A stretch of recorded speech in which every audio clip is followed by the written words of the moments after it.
ওষুধ প্রয়োগ করার পূর্বে অবশ্যই ওষুধের ডোজ সম্পর্কে জানা দরকার। কোন বয়সে কেমন ডোজ হবে, যেমন প্রাপ্তবয়স্ক বা অ্যাডাল্ট ডোজ কেমন হবে।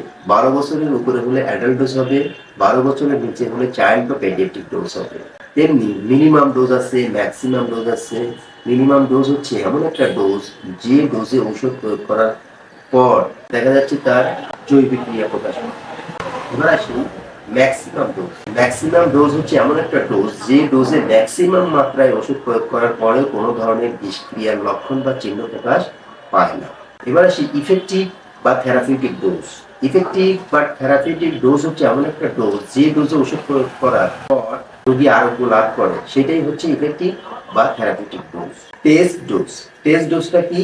যে ডোজে ওষুধ প্রয়োগ করে পরীক্ষামূলক সম্প্রচার করা হয় যে ওষুধটা কত ডোজে প্রয়োগ করলে রোগীর কাজ হবে। সেটা হতে পারে মিনিমাম, হতে পারে থেরাপিউটিক বা maximum dose. Toxic dose. Toxic toxic dose হচ্ছে এমন একটা ডোজ যে ঔষধ যে মাত্রায় প্রয়োগ করলে দেখা যাচ্ছে তার শরীরে বিভিন্ন ধরনের বিষক্রিয়ার লক্ষণ বা চিহ্ন প্রকাশ পায়, সেটাই হচ্ছে টক্সিক ডোজ। এবার আসি লিথাল ডোজ। পরীক্ষামূলকভাবে কোনো প্রাণীর দেহে এই মাত্রায় ওষুধ প্রয়োগ করলে মরণ ঘটায়, সেটাও লিথাল ডোজ।